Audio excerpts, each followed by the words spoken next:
Welcome, everybody, to the Raad Life, the only talk radio show that takes you along with host and age explorer Rod Gantos on his continuing journey of discovery into life's challenges, opportunities, options, and all the latest and greatest things that come with getting older.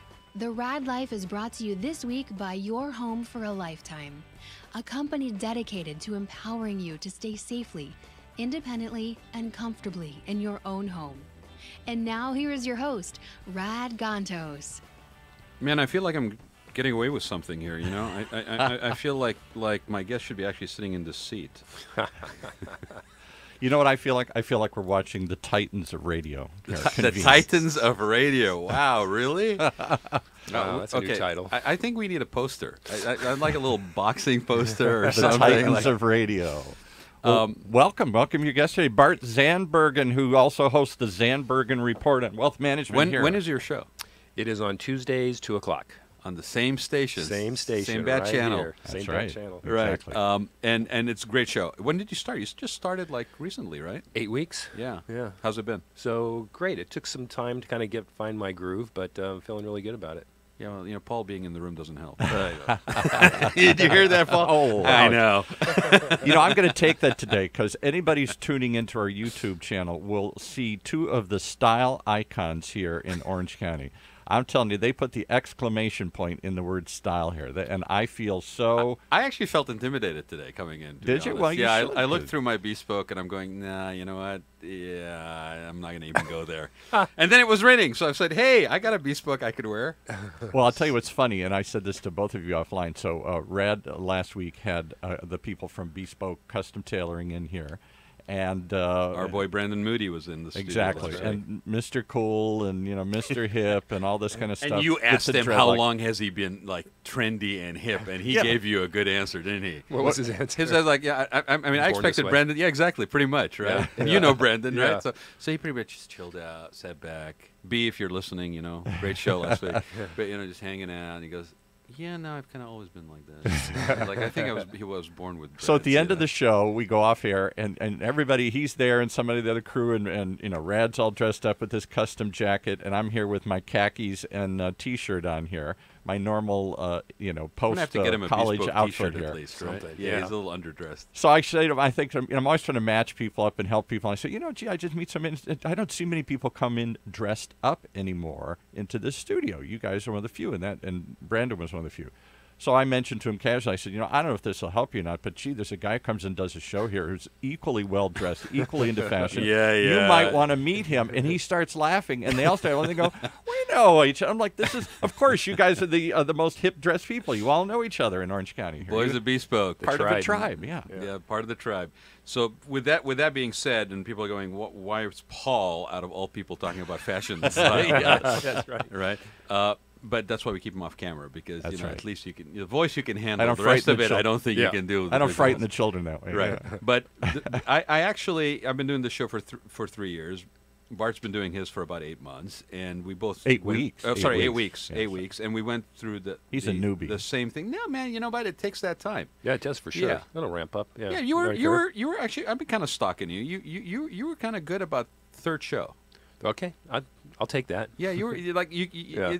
because it's a little bit unnerving the first time Yeah, for around. sure. Right? You got a mic Yeah. in your face and Yeah. these stupid things on your head and Paul speaking in your ear. Yeah, it's crazy. And originally I was under the impression it wasn't live, so I thought, no, it's cool. We'll have Oh, you're ads. recording? We'll Yeah, just we're fix it. recording. And only 2 weeks ago did I find out we were video recorded. All this time He didn't even know. We didn't want to tell him. Yeah, exactly. So I do want to give a shout out to Paul because even though people are watching today or watching Bart's show, it is live. yeah. But we do get it edited. And we do put it up on podcasts, and that's the edited version, We right? polish it So a bit. sometimes we polish Polish a little bit, a few yeah. things. But, I think once you get it's like riding a bicycle. After a while, if you've got it in you, I know you do. I mean, when I saw you doing the show, I was like, okay, yeah, this is a natural extension here, right? But why we have actually Bart here today and why we had Brandon in last week is because I decided to keep it kind of the premise of the show is it's a journey of aging. And What? We never talk about aging. Yeah, we do talk about aging. We're aging in by the minute here, but it's a journey of aging, and it's about what you encounter in life and how things change and things of interest that you have as you get older and your prospective on things changes and your attitude changes. And one of the things that happened to me about the same time I started the show was that I actually got tapped by Dave Welsh, who said, you got the social media presence, I want you to be an ambassador. And I said, what does that entail? And he goes, well, here's what it entails. And then he turns around and told us all to basically walk runway at Pelican Hills, right? And we were like sequestered in the bathroom for 3 hours. That's right. Yeah.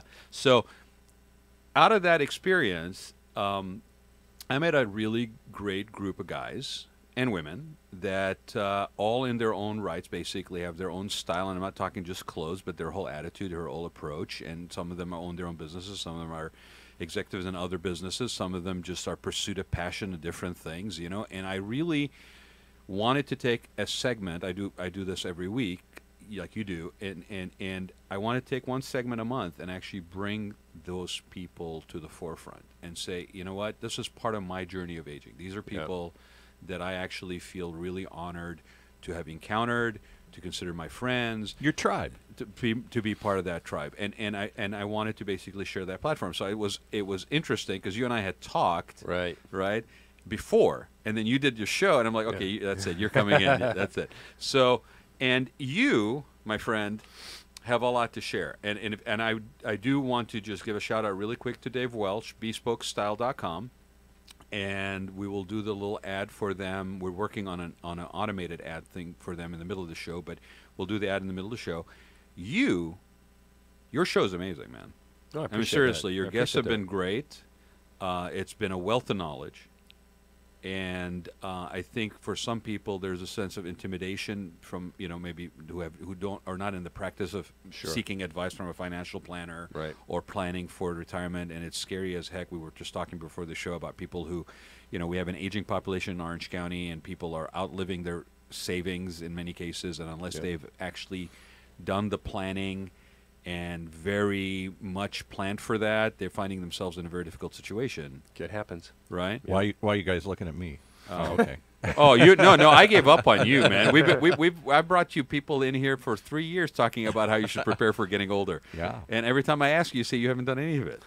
Hum, hum, hum, hum, Hum, hum, hum, hum, hum, hum. I got my... Yeah. So don't expect them to be like calling you or doing anything. Right? Yeah. But let's talk about that, right? I mean, we live in a pretty affluent society, affluent community. We have people that are middle class. We have the whole range, but we have a big concentration of people that are either retiring or have lived here long enough and have lived in their own homes. You know, they bought them probably for like, I don't know, $300,000. Now they're over $1 million, right? Yeah. And they find themselves where they're aging longer, they're healthier, they're still active.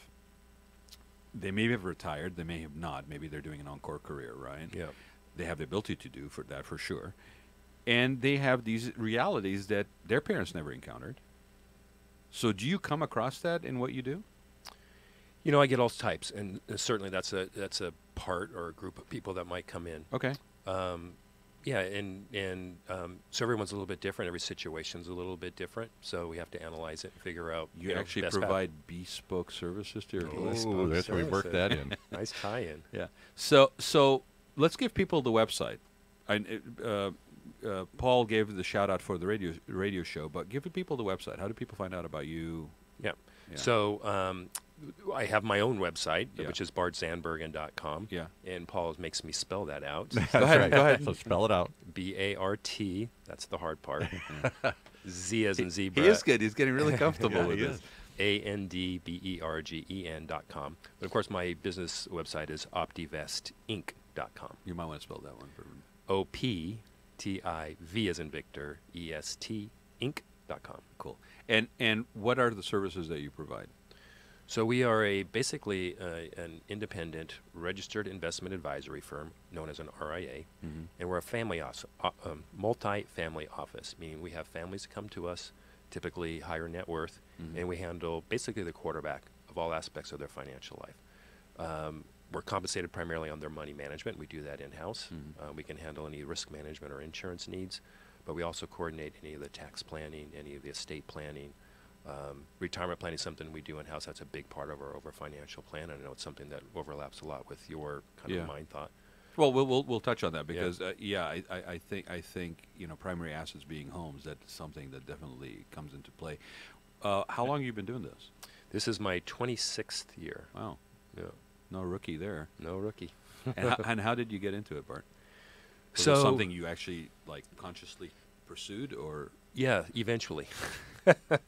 So I started my career out of school as computer programmer, right, with my management information systems degree. Programmed computers for a year at a big aerospace firm. Like, I don't like this. Went to another firm, did it for a couple of years. Like, it's not the company. I just don't really like what I'm doing. Yeah.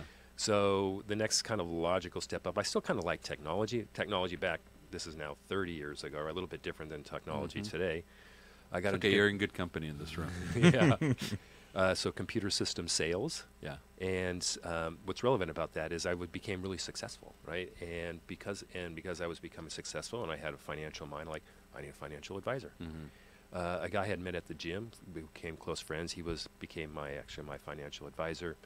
And he was really good, still as good at what he does. And we were doing one of our review meetings, and we were like talking about goals. And I said, you know what, making great money, feel good about that. But and this may come across as corny, but I'm telling you, that's the truth. Like, I really feel, and this time I'm like 30. I'm like, I'm not changing lives. I want to do something. I want a career where I can actually change lives.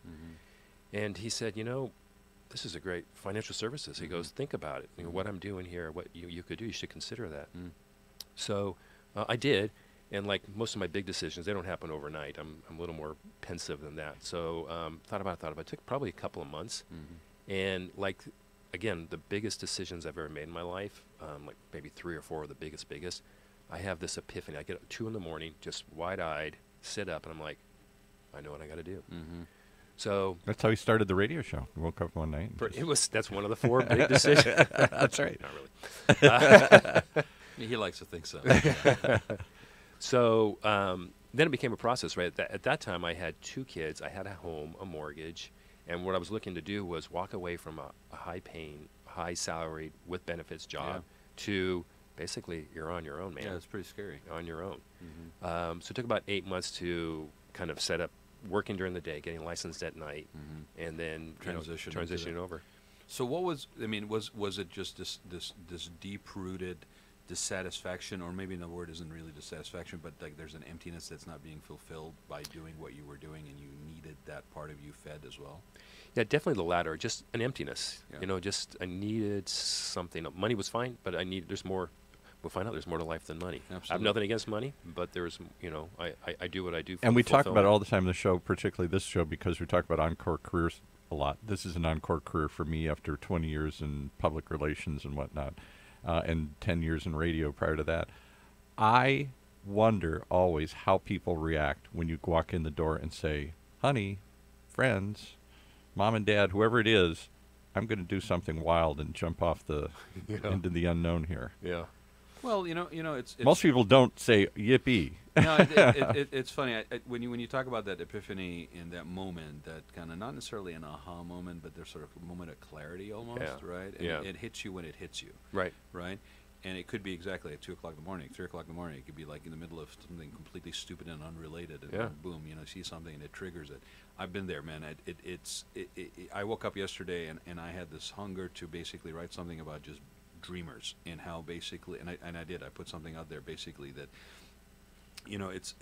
society, not necessarily maliciously, will try to not grind you, but try to redirect you. And when you do something like that, that's sort of a little bit unnerving for some people, maybe a little bit off on a tangent, you're listening kind of to your own drum, loud or not, if you really develop that sense of hearing it or not yet. But there are moments where that is the case, and those are life-shaping moments, whether you pursue that or don't pursue it. And in your case, like you said, you took 2 months, so you had to go through your own journey of getting there. Right. You had to filter it through your own whatever, and even after that period of time, you still transitioned by basically getting your certification and licensing while you were doing this, right? So the risk factor, if you really look at it as being, he just jumped off the cliff. He didn't jump off the cliff. He actually transitioned. It was a transition, but it was even longer than that. It took literally, I'll be honest with you, it literally took 5 years to get the income level back up to where I was, because I started from an income to 0 that I had to build client by client by client. At the time, there was, unless you went to work for an insurance company, which I did not want to do, I wanted to be an advisor planner. There's no What years are we talking about, Bart? 92. Okay, so 91, 92 was not a pretty picture. Yeah. It was a down economy. Yeah. The real estate market crashed. in Orange So County. yeah, so but yes and no. So right after that, so 92, 93, it's really interesting because and that was probably further subject, but Yeah. the investment allocation world was completely different then. Uh-huh. It was pretty easy to be an advisor then. Yeah.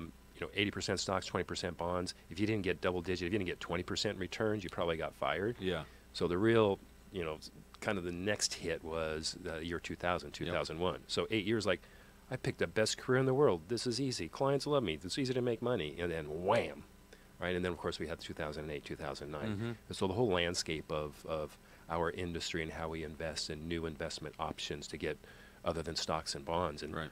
which is the situation we're in right now. Well, exactly. With the new tax code, I mean, that's a completely different ballgame now. Yeah. And has it changed the way your clients now look at you and what you do? It's a very good question. Because in those days, Or expectations. yeah, from your clients. exactly. And they would hand you the money and say, okay, I'm going to get Yeah. 20%. He's a great guy. And if he doesn't do it, I'll go find somebody else. But I was pretty much hands off. And now all of a sudden I find I have to be much more hands on, because if there is another great downturn at 60, I can't wait 20 more years for it to recover here. Yeah, so our biggest job is at least mine recently, has been more of counselor therapist. Right. And part of that is resetting expectations. And a lot of my clients have been with me for 20 years or more, so they've seen the ups, they've seen the downs, and the resetting of expectations, where in the 90s it was 20% a year. Mm-hmm. Believe it or not, expectations now are, hey, if you can just get me 4 to 6% on a crazy? consistent Crazy. basis. Yeah. How different is that from 25 years crazy. ago? Yeah, it's crazy. And they're happy if I get a 4 to 6%, and actually, believe it or not, that's actually considered a good return. And if you factor in down 30 on the general market, not Yeah, yeah. a managed portfolio. No, it's a totally different world. I Yeah. mean, if you're getting 4%, you're like, I'm good. Yeah, right. Just don't lose my money. Don't just lose Just my don't money. lose Right. my money. Yeah. Exactly, because I don't know. I don't have the time to make it back again. Yeah, and there's a couple of big lessons I've learned over my career. One of the biggest is pretty much to that point, the emotions that one feels for gaining money. Mm-hmm. Hey, you got me. Let's say like last night. Hey, you got me 20%. Thanks, Bart. That's really good. Slap on the back. Hey, if I lose you 5%, they lose their marbles. End of the world. So the feeling, my point is, the feeling of loss is so much greater exponentially greater than the feeling of elation from gain. Mm-hmm. So my first with anyone is like, I'm going to do whatever I can never to lose money. Mm-hmm. Not that it doesn't happen. I can't say that. Right. But my goal is not to lose money, and I'll get you as much gain as we can without having to lose money. So what do you there's no way of taking the emotionality out of it, right? No, not at all. Right. And it's different for every person. Yeah, every single person has a different, and I manage $1 million accounts. I imagine $20 million accounts, Yeah. and some of the emotions are the same, some are different. It's everyone's just different. Somebody said on one of our other investment shows that investing is unlike any other business or money-making activity that you can imagine, because your brain tells you it's also emotional. Your brain tells you to jump in at exactly the wrong time and pull out at exactly the wrong time, which is things are going good, everybody wants to jump in, and things go bad, everybody wants to pull out. That's the total emotional investing emotional cycle, and it's exactly that. And that's why Warren Buffett says, "Be greedy when others are fearful, and fearful when others are greedy." So when the masses are doing one thing, that's when you want to do the other.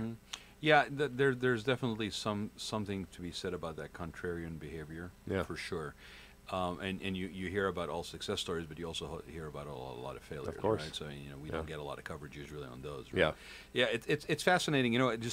Just in general. I mean, not even just with investment. I find it fascinating the longer that I'm around that there's this onus of success. There's this onus of people that do things differently. There's this onus of people that kind of just march to their own drummer, right? But at the same time, there's this fear of doing it. It's fascinating. It's like the person shows up wearing something different, or the person who basically is telling you to take the blue ocean theory versus I mean, it's like we have an honest and appreciation. We almost elevate it to a level of stardom, right? But then we're scared to death sitting here and basically watching it happen. It's really a very fascinating take on human nature. Yeah. It's like we have this desire to aspire, but then something holds us back. And I think you guys underestimate. We've talked. I don't want to delve into the political discussion here, but does he do this on your show? He doesn't let me talk, so I just shut up all the time. I think you How do you do underestimate. that? We put some. I grew up in the Midwest, the same area that's suffering, because it wants to bring things back to the way it was for 20, 30 years, factories and mines and mills and all this stuff. And it ain't coming back. And if it does, it's going to be robots coming back. And I tell my friends and family back there, move, change, adapt. And they're like, no, but we've been doing this for generations. And my wife and I went back to some family function a couple of years ago and met some, I don't know, friend of the family here, a guy about my age. He's doing what his grandfather did and what his father did. He's working for the railroads. He hates it. Hated his whole life, but felt he had no choice. That's just what you do. Mm-hmm. Or I have relatives that worked at the factories because their father worked in the factories, their grandfather worked in the factories, or the mills, or whatever. And he looked at me and he said, "You're so lucky to live in California." And I said, "Well, why? Everybody here thinks I'm nuts." You know, so everybody's telling you to leave right now, right? Yeah, to come back. All I hear is people all they want to talk leave, about go to is Boise. Yeah, they all want to come back. Okay, you've had your crazy adventure. We finally took care of our population problem. Right? Everybody's leaving. Awesome. Yeah. Beaches are empty now. And he said this, and I never forgot it. He said, "I said, well, what's the difference here or there?" He said, "I've never been to California, but my perception is you can try anything you want to do."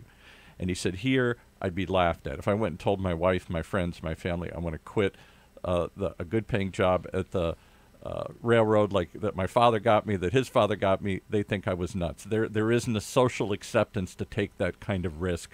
Why?" So let me ask the room, because all three of us, I would say, are pursuing our own voice. Very much right? So. In different fields. Do we believe that would be something that would be different were we not to be doing it in California? Is there something to be said about if you lived in Alabama or Michigan like I did? Yeah. What do you think? Yeah. So my disadvantage of that question is California's the only place I've ever lived. Yeah. So right. I couldn't. Would you? Okay. I have maybe an intuition, but I couldn't answer for sure. Well, fine. Yeah. I mean, that's why he's good at what he does, right? He just basically gauged the whole answer right there. No, but no, seriously, Bart. I mean, let me ask it in a different way. Yeah. Would you consider doing this somewhere else? Would you consider not being in California? No. Okay. Cash in and go to Idaho or something. Or why? Yeah. So I have traveled the country. Yeah. I've traveled the world. Sure you have, yeah. And they're now just to me it's personal. It's not so much business as personal. Yeah, no, I'm asking you that. Yeah. Southern California has everything that I would ever want, from a climate to real estate to I'll call it culture. What I'm talking about is like restaurants and things to do. Other parts of the country would say we don't have culture here, but and we spend time. I think you're aware. So my wife has family in Tahiti. We spend a couple months there a year, and it's one of the most beautiful places on the planet. But I couldn't live there. It just doesn't have the other stuff that I need. Okay, well, I think, you know what, we're almost at the break. I'm going to take a break, because when we come back, we're going to talk about all this other stuff that Bart needs. And we're going to pop some shit. And we're going to do that when we come back, right? Yeah, if anybody's watching. Imagine what it would feel like to lose everything. Your job, your home, your family, your dignity. This has happened to thousands of the men, women, veterans, and young adults we serve at Working Wardrobes. What do we do to help? We provide career development services, life skills workshops, job skills training. We provide the perfect interview outfit, and we get clients placed in jobs. Call Working Wardrobes, 714-210-2460. Donate, volunteer, invest, hire.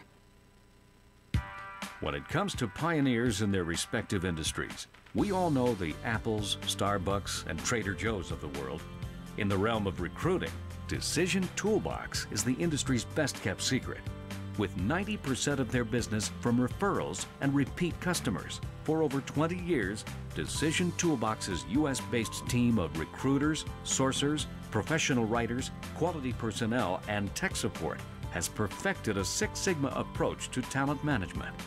No matter the size of the project, Decision Toolbox delivers incredible results. A cost per hire less than half of what contingency firms charge, with the winning candidate presented in an average of 14 days, all with a 12-month candidate warranty.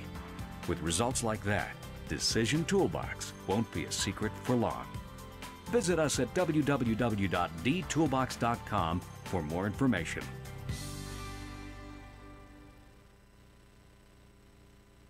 All right, we're having a debate offline here. We're back with Rod and his Yeah, guest you here. know, Paul was like trying to convince, and I agree with Bart. We were talking about this thing about, is it limited to California? What, anybody? Is there something in the air?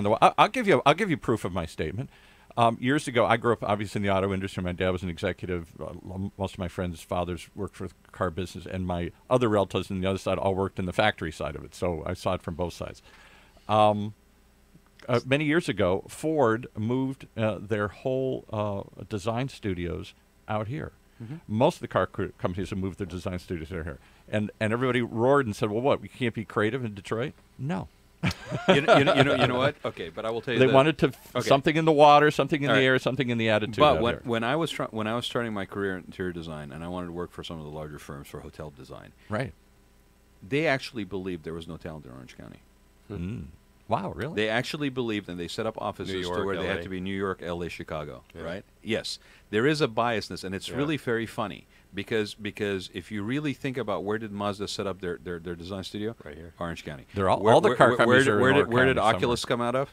Right here, County. Right? Where does all the Botox and the pharmaceuticals and allergen and all the R&D on medical all came out of Orange County? Blizzard, the World of Warcraft. And the irony is the company that I ended up working with before I went out on my own, WAT&G, Wimberley, Allison, Tongan, that actually has moved now and is in the Spectrum, used to be in the Back Bay in black glass buildings overlooking the Back Bay in Newport Beach, right off Irvine, right? Yeah. And people would come to us on Friday in order to have meetings. We had more meetings on Friday than during the rest of the week because they brought family or whatever, whoever, whoever that person was. Business trip, right? And they would basically spend the time in Orange County for the weekend, right? So it was very funny because we were the only company that of that level that was in Orange County. Everybody was in L.A., and when we set up the design office, the head of design, God rest his soul, David Weisberg, actually was in Playa del Rey, and he insisted on setting it up in Marina del Rey. Yeah. And I said, you know what, you set it up in Marina del Rey, but you need some lobbyists in Congress down here at the main office, so I'll just hang out over here, right? Yeah. I had a 30-minute ride. I did not want to basically deal with it. So there is the misconception, I think, and we kind of fell into it a little bit before the break, about it only is limited to California, the sense of adventure, taking risks, whatever. I don't think that's necessarily case. I think historically and maybe mystically, California has this aura of being the land of opportunity and imagination. Go west, young man, and kind of strike your fortune. But I actually believe there are different places that actually also have that. The interesting thing about California, for me, is like you. I can't, and I've traveled, and I've lived at different places. Paul gives me grief about it every time I mention it. School in Switzerland. Yeah, okay, all right.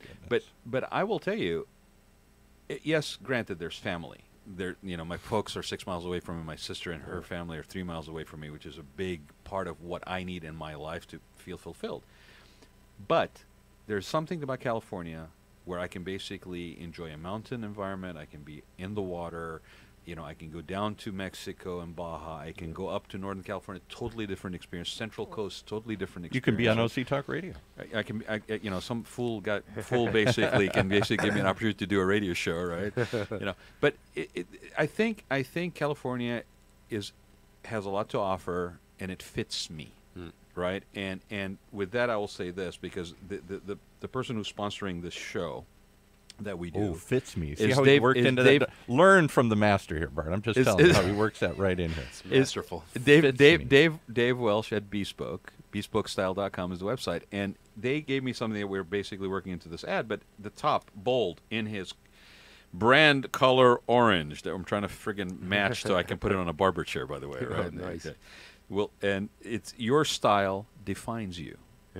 And your style is not just limited to your clothes. It's what you choose to basically engage in. It's the stuff that's of interest to you. You have a lot of different interests other than just being a financial planner. So before you dive into his other interests, I have to ask you guys this because I'm the old man in the room here. I'm old enough to remember the Rat Pack era. My father grew up in the Rat Pack era, and he was a stylish man. He dressed like you guys. He had custom tailored suits. you know, and he just really was into this So stuff. what happened, Paul? And I grew up in an era, really, it's Skip true. a generation. I grew up skipped a generation. I grew up when I was cool in high school. It was cool to wear ripped blue jeans, old army jackets. You know, it was the anti-style era. Well, there's and an my image I style can't was get out of my head now. my style was defined in high school and college. I still dress like I'm still in high school and college: sweatshirts, shorts, cargo pants, you know, whatever. That's kind of been my style for my whole life since then. And I am amazed that how style has returned, even in surfwear conscious Orange County that is so casual, where you have bespoke clothing, you have people dressing up and looking sharper. Now, my son-in-law, he's like you guys, goes to a custom barber, works in a bank. He's just very, very stylish of everything he does, his grooming habits and everything. How and why did this come Okay, back? well, it's perfect because we asked that to Brandon, right? Right. So what makes you, I mean, I understand the professional side of it, right? But it's not just professional attire for you. This is part of who you are. Down dressed or fully three-piece, right? Yeah. Okay. We won't even go down. Did you hear the show where Brandon was talking about the three-button down? No, I didn't. He's moving to. He's got open three buttons the pectoral ridge. Right, no. Oh, Yeah, my when you want to laugh, you just watch Yeah. it. Brandon, you made fashion history right on the show. But why do you do that? Why do you do it for you? What does it mean? Yeah, so when you talk about dressing for my career, or style. Style, yeah. Most You people, guys both dress beyond just wearing sharp clothes. You have a style about you and a conscious style about you, and it shows, and it's an important part of who you both are, I feel like. Yeah, because to your point, it's more than dress. Most people, when they meet me in a different circumstance, they are very surprised that I'm a financial advisor, because even though I may dress in a suit, I don't really probably look like one. Right. But again, we go back to style. To part, I think it's innate, right? I even as a young child. Have you always kind of had a sense of that? Yeah. So this is a little embarrassing, but I'll tell you what kind of like put me over. We like those. Yeah. Here we go. Because no one's listening, right? So Oh, no, I'm just talking about this because I'm the guest. It's not the middle of your show. everybody's listening. Yeah. So I'll make sure they are. in college, what was the name? The show with Linda Evans and A Dynasty. Dynasty. Yes. Yeah, I remember just being so enamored. Blake Carrington? Yeah. Yeah. I was so enamored with like the suits the guys were wearing. I'm like, yeah. Yeah, and if that didn't get you, then Heart to Heart with Robert Wagner got you, right? Yeah. So that kind of was my first. So were your parents stylish? Were your friends stylish? Were you the cool dressed kid in high school? So high school, I had a style, but I had very long hair, flip. I was a surf guy, right? So I had the surf style back then. Right. Matter of fact, kind of with my trademark was I wore my flip flops every day of the year. Doesn't matter the weather, even to dances. The suit and the flip flops. Yeah, that's California. Now that's right. Style. That's California. But style. my parents are European. My dad was a truck driver. My mom was a stay-at-home, so he didn't have much occasion to dress up. Mm-hmm. But when it came time, he was There was very a sense of he cared about his style, and so there's probably some of that in kind of the European background as well. yeah. But it is a little bit exponential or snowballish, right? Yeah. So I started that, and then one thing led to another, and when I got my first like real job, like out of college, the computer job, like I can get my suit, and then that suit's pretty nice, and I met Dave. Not long after I got on my career, so 23, 24 years ago, and that just... What was the first garment that you got from Dave? Yeah, so he's really good, in his... yeah. So... what was the entry drug? Yeah. The entry drug. It is a drug for you guys. So it was 2 suits, 3-piece, in which I've continued that whole theme for both the way I like the way it looks, but the functionality. So it was a houndstooth suit and a black suit. And his... I'll call it his pitch. It was consulting, but or pitch, however you want to call it. So look, you can wear the houndstooth slacks and houndstooth vest and wear the black jacket, or wear the houndstooth pants, black vest, black jacket, and mix it up. He goes, you've got like 15, 16 outfits here, and I'm like, I like that. I got it. And that was, that was the first bit of drug. That was the entry level. And I'm such an anti-stylist, I don't even know what houndstooth is. Oh, Paul. Yeah, I mean, all right, you got to go back to this. I got to crawl first. I'm going to have to do visuals for you on this. Yeah, section. you'd have Yeah, to. I'm going to have to bring Put a you picture up on your when you classics. post this, because I really don't know what. I'm Think going to of- have to go look it up. Think of black and white pattern. pattern. We'll call it a pattern, not checks, but a pattern. Right. Okay. Yeah. But it's a particular pattern. Yeah. So somehow you graduated from the typical It's Southern actually, California. it's actually a classic pattern. Yeah. And when mixed with the black, to Dave's point and Yeah. to Bart's point, is you can mix it up. You could dress it down with jeans. You could dress it up. You could, all Yeah. kinds of combinations. So And I you made the transition from traditional Southern California surfwear to style to the what I picture is Well, I the think Rat Pack kind of look. I think here. still style. It just evolved, right? So I had my adult style. adult style, but I still had my my weekend style was still jeans, and I typically my wife calls it accessories. She goes, can you tone down the accessories just a bit? No, one of the first things when I first met him, one of the first things that I really liked was the fact that yes, we were sitting there and we're looking at high end fashion and we're so very specifically fabric weights and all this stuff. But here's this guy basically. He's got his little church boots on. He's got his jeans on. He's as comfortable as that as in a 3-piece. And it's I get it. I mean that's not you can't put it on. That's either part of you or not. In fact, if you put it on and it's not part of you, it shows. And it doesn't matter what the value of the clothes It's a that good you're point. I wearing. agree. Yeah. I agree. I with mean, it's that. like for you, Paul. I mean, I'll give you a little boost here, right? Okay. If I walked in here and I did not see you wearing that or cargo pants, I would I would. That's you my would look. You would It's look my kind of style. odd. Yeah. You just look comfortable. One in of your these days, skin. I'm going to shock both of you. I'll go just dress up and see what happens here. my late father would be smiling from heaven somewhere. But in case, since I do need to do the rest of this ad, Yeah. but in case your style defines you not well, you might want to call up Dave Welch and his crew at BespokeStyle.com. Bespoke meaning custom in, And it's in the B, old English term. Yeah. B, the letter B, and then spoke. There's no E between the S and the B. Because bespoke is custom, but it's spelled A B-E-S. custom version of bespoke. And yeah. they want to partner with you to create, I don't know about you, Paul, but they want to partner with people to create a wardrobe that's reflective of who you are and how you live your life. See, this is what we were just talking about. I need a fashion intervention. Fashion That's is what not about what you wear, but how you wear it, and most importantly, why you wear it. Why you wear it. Yeah. Exactly. Right. Exactly. And I think that's what I get a sense from both of you. You don't wear it. It isn't to say, look at me. Well, it isn't to so how others feel about it. It's how you feel in it. So how you respond. to it. I think so. I mean, I know. For me, I make those selections based on how I feel. Yeah. And there are times when I know exactly what I'm going to wear the following day, and there are times when I just wake up and it's like, yeah, no, I'm going to do that, Yeah. right? And I've got stuff that I've got classic Boss jackets from 1985 that I still have, and I wear them, and they're Yeah. like as comfortable as a blanket. Yeah. And I've got hoodies that are about as comfortable, and there's certain days where those are going to be what's going to make it, right? So it is very much that case. But to that point about defining yourself or defining your style, there's a lot of stuff that you are involved in. There's a lot of stuff that you pursue as interests, right? Yeah, correct. So what are some of them? And especially, I'm trying to lean you towards this. Yeah, can we? I'm salivating here. Let's do it, Can yeah. we do this? I don't Let's know why do you're it. holding up. All I'm right, not going to let's reach do it. and grab your own bottle. You do this. So, yeah, certainly. And what is it that we are basically? For those who are watching, Yeah. this is a Louis Roederer. If you say that 5 times fast, I'm Louis sure. Roederer. Roederer. Before or after you've had some. Does it get a little harder? It gets harder. You drink. So this is a sparkling wine. What's significant about this is it is the same winemakers as Cristal in the region of Champagne. So there it is called Champagne, of course. Correct.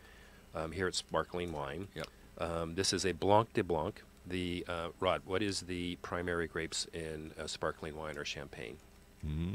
So it's Chardonnay and Pinot Noir. That's why you're here. Because if we haven't No, but I identified like it- that radio Yeah. host kind of approach right there. He poses the question, and because we because I haven't knew the answer. because if we haven't it's the haven't only tuned kind of into- questions you should ask. These These are the guys ones will- that you know. Nobody the will let answers. me talk. If you haven't tuned into Bart's show, you will also know that one of the things when he decides he's going to take on something, he doesn't do it halfway. He got into wine, and he said, "I'm going to go through the certified sommelier program." Shh, Paul. Love that sound. Well, I failed a little bit because there was a little bit of sound. In order to pass my sommelier exam, I opened it successfully with no sound. sound. Oh, Yeah. really? Yeah. Did they make you do that? I didn't know that. Yeah, that was part of my exam. So what made you go to that level of appreciation for wine? OCD disorder. Yeah, my interest in wine turned into hobby, turned into passion, turned into obsession to a point where, hey, I'm this far in my education and training. If I go just this much further, I can be a certified sommelier. How cool would that be? And how few of those are there in the whole country? So I'm a level 2, which is called a certified sommelier. There's probably a few thousand. A few thousand out of 300 million. Yeah, exactly. Right. The next levels up is where it really narrows down. We talked about a master sommelier. There's 200 in the entire world. Yes, right. And those were a couple of my teachers and graders of the exam. Do you have desire to go that far, or have you reached a plateau? So my desire and my wife's desire really don't seem to be congruent. So when I passed the test, and she was, the pass rate is like 15%, especially for the first time. Because it's ridiculous. They literally pour blind taste wine for you, and you have to, tell the region and the year and the... Oh, my goodness. Reach in. So what are we toasting, gentlemen? We're toasting the success of the successful lives you guys have carved out here. I do want to taste your show. Okay. Congrats on doing it. I look forward to seeing more episodes. Oh, my awesome. goodness. Thank you so much. For sure. Appreciate that. You know what's impressive to me about this? I know a little bit about wine. Is the aroma that took over the room the minute you opened the bottle. Very nice. So let me finish up on the bottle, and I'll finish up kind of on the process. So a Blanc de Blanc, most of you probably know that Blanc means white. Yeah. So that means there's only Chardonnay grapes, no Pinot Noir. In a normal champagne or sparkling wine, even though it's white normally, once you get a rosé version, it's just because they took the skin off the Pinot Noir grapes early enough, so it's still white. But those are the two primary grapes. This is what makes this even a better sparkling. Is it's a vintage, 2010. Most champagnes will mix vintages, blend, right, but when it's identified as a vintage, that makes it a higher quality or higher level. So overall, this is pretty amazing. It's a pretty amazing drink. Just give us an idea. Everybody can drool. What's a bottle usually go for? So retail 140-ish. Bart, we love you. But for anybody who is actually as an appreciation for this, I will tell you, it tastes a lot more than $140 bottle of wine. And analyze this. So not that. And is price usually an indicator? Not always, but sometimes. So it happens all the time, and I go to those all the time or attend them. Blind tasting, right? You get a bunch of guys, and they put them in a brown bag. Ultimately, the ones that win are the lesser expensive ones. You'd have to have a pretty discerning taste to recognize and acknowledge some of the complexities and appreciate the more value. So what are some of the ones that you like right now? Let me ask you: do you have an appreciation, depending on circumstance and what you're enjoying it or pairing it with, to whether it's white or red, or do you have an affinity to one or versus the other? Those are my favorite questions. So it kind of depends on the day, the time, the climate, where I'm at. Am I in Tahiti? Am I here? Mood, emotion, environment. Yeah, exactly. But overall, bubbles, as it's commonly referred to in our world, is probably my favorite. That's a real strong go-to. And actually the easiest to pair with. I have gone to meals where it's just different sparklings or champagnes throughout the whole meal. I've never heard that. I didn't know, because you typically think whites are lighter and reds are heavier. Did you know that there are champagne in India? No. Champagne in India? Yeah. I tried champagne from India when I was in Mauritius in '98. So there's... see how he works in these world travels like that? He just always does that. Probably surprisingly, there is... wines made not only throughout the United States, almost in every state in our union, but throughout the world. And part of the difficulties of passing the exam is, even though there is a finite number of questions, it could be on any wine anywhere in the world. So you pretty much have to know it in order to. I remember being in Virginia. Virginia has some good wines. Yeah, they actually do. New York. Went out. There was a project. Ice wines in Upper New York. Salamander Inn in Virginia, which is an interesting story behind the name. The name is derived from the secret name or the agent name for a gentleman that was involved in World War II and had bought a piece of property, and then the property got purchased by the lady, Sheila Johnson, who used to be married to the guy that owned the BET. Oh, gotcha. And then they turned it into this inn, and it was very high exclusive. And Middleville, I think, or it's right outside of what they lovingly call Mink and Manure Country in Virginia, where the horse ranches are. But there were wineries there, and I remember trying to even get wine to be shipped to me, and I could not ship it from Virginia to California, and so I had to basically have my aunt, who at the time was not working for the FDA, so I can actually say this, to try to somehow finagle some sort of label on the thing so I can actually get bottles of wine sent from Virginia. But you're right. I mean, there are places where you would never think that there would actually be that. Yeah, there's certain areas that they'll just consume it all, and there's not enough production. And others where the laws, and I don't have them all memorized, but some of the states are really, really picky, rigid. So you can't ship to. Like I think Utah's a state where you cannot ship to. Texas has a big wine. Well, in places like California that has its own production, then there's also kind of limitations to what can come in without you being licensed. So break this wine down for us. Give us some of the snobby wine ways that you would analyze. Well, I still have a question on the table he's kind of avoiding. Okay. So what are your favorites? So bubbles is always a go-to. Yeah. If it's warm outside and it's daytime, right? I'll either go white or and I'm very comfortable with my masculinity to say I like rosé. Really? Yeah. Boy, that's not one that most men would acknowledge, and most wine snobs. A good rosé is actually pretty. Yeah. Pretty nice. So I take difference with that. So the wine snobs these days are looking at rosés more seriously. Okay. Back in the quote unquote old days, they were sweet. Or California had their Sutter Home version. The green Mateus bottle. Yeah, Sutter Home. That's what I consumed. But they've gone, like the south of France, Languedoc, other areas of south of France, which is Grenache based. The ones from California might be Pinot Noir based. And I was just at a wine festival in San Ynez, Los Olivos area, and our kind of saying for the day was rosé all day. So that's, with a slightly lower alcohol level, you can. And are some of the other lesser-known grapes ever gaining ground? The Syrah, the Mourvedre, the what's the other one they use as a blending wine all the time in the red? So some of those could be Petit Syrah, could be Merlot sometimes. Really nice. So. Some of these wines you don't normally hear. Do you like any of the blends? Oh yeah, actually, if I'm doing red, I'd prefer a blend over a pure Cabernet. Cabernet for me personally, and everyone has their own taste. It's a little heavy. I'll have one if I'm having a nice steak. If I'm at Mastro's or Morton's, I can do it. But just to sit and drink, I'd rather I do a Pinot Noir or I'll do a Right Bank Bordeaux, which is more Merlot based. I like a Petit Syrah for that versus a Cab, but I do like a Cab with something substantial. Now, some of those California has kind of defined. I'm going to give you a little bit of wine knowledge here that I accumulated. California sort of defined what a Chardonnay should taste like in California, maybe a little more buttery or with the malolactic acid and stuff. And they've kind of defined what a Cabernet is. I have yet to see what a Petit Syrah is, or a Pinot Noir. They're all over those. Some of them can be heavier, some of them can be lighter. Constellance, Central Valley, beautiful Syrah. Okay. So what's the name of that one? Constellance. Oh, it's actually I accidentally came across it in a little place in Santa Barbara. Yeah. And it is definitely one of my favorites. You can have it with a meal. You can eat. So it's the winemakers from Fess Parker. That's the actually their tasting room is like right across from in Los Olivos. Yeah. Because my wife and I went about a year ago to a tasting up at UCLA. So I'm going to blow his mind. Pinot Fess Noir. Parker's daughter went to the school I went to. Oh my goodness! Did she wear a coonskin cap? No, probably not. And really, I had to go there. She had her own style. And so we went to a Pinot Noir tasting up at UCLA at some place there. I think it was the Skirball Center up there. And they had hundreds and hundreds of Pinot Noirs.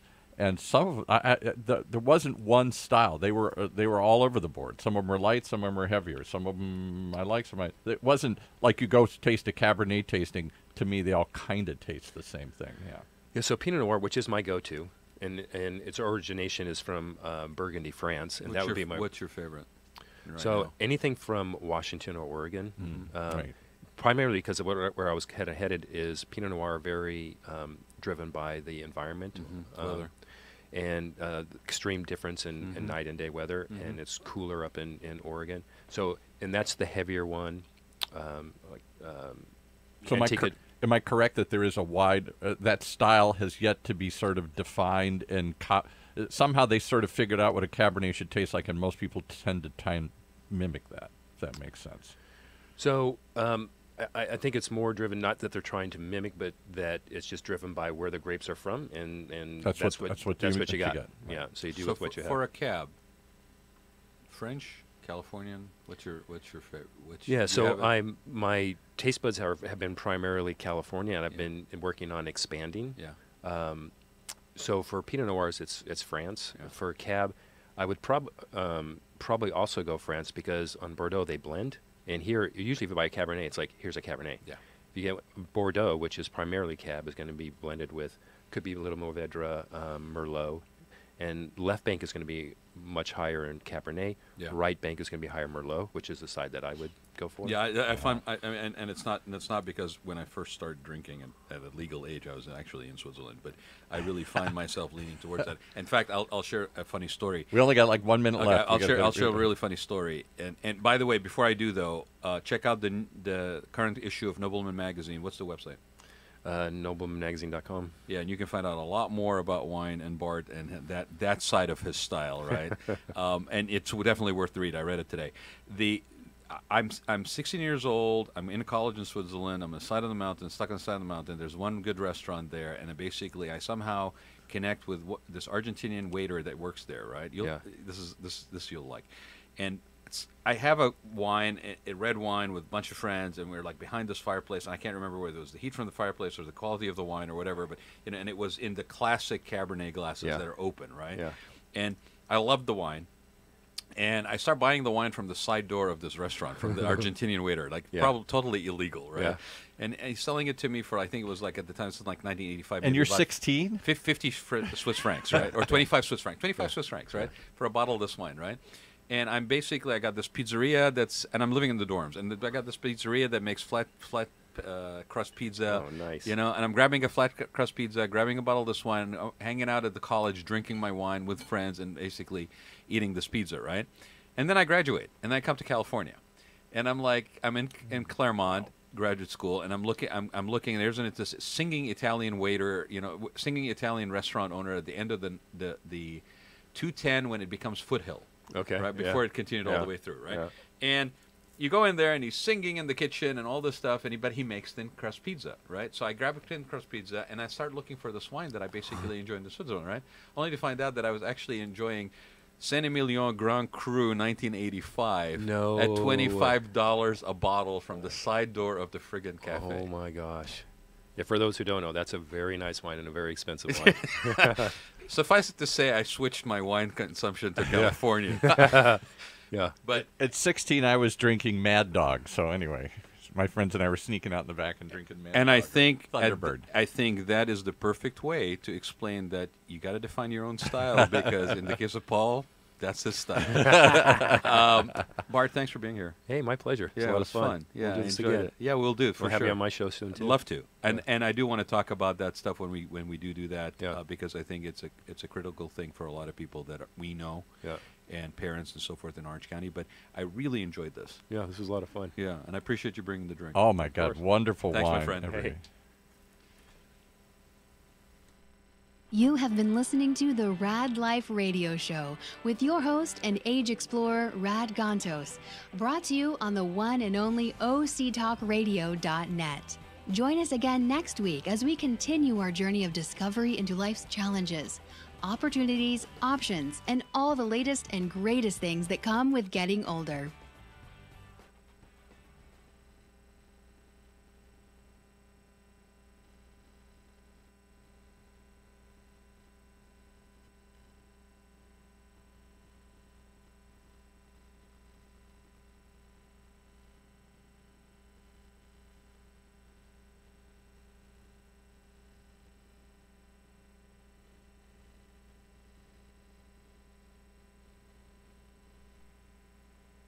Live from NPR News in Washington, I'm Lori London. Mike Pompeo is settling into his new role as the nation's top diplomat, replacing embattled former Secretary of State Rex Tillerson. As NPR's Sarah McCammon reports, Pompeo is promising to bring pride and what he calls swagger back to the agency. At a swearing-in ceremony at the State Department, President Trump said he has absolute confidence in Mike Pompeo. Trump praised the mood in the room, saying, quote, "That's more spirit than I've heard from the State Department in a long time." After taking the oath, Pompeo described his vision for the agency. I want the State Department to get its swagger back. We need our men and women out at the front lines executing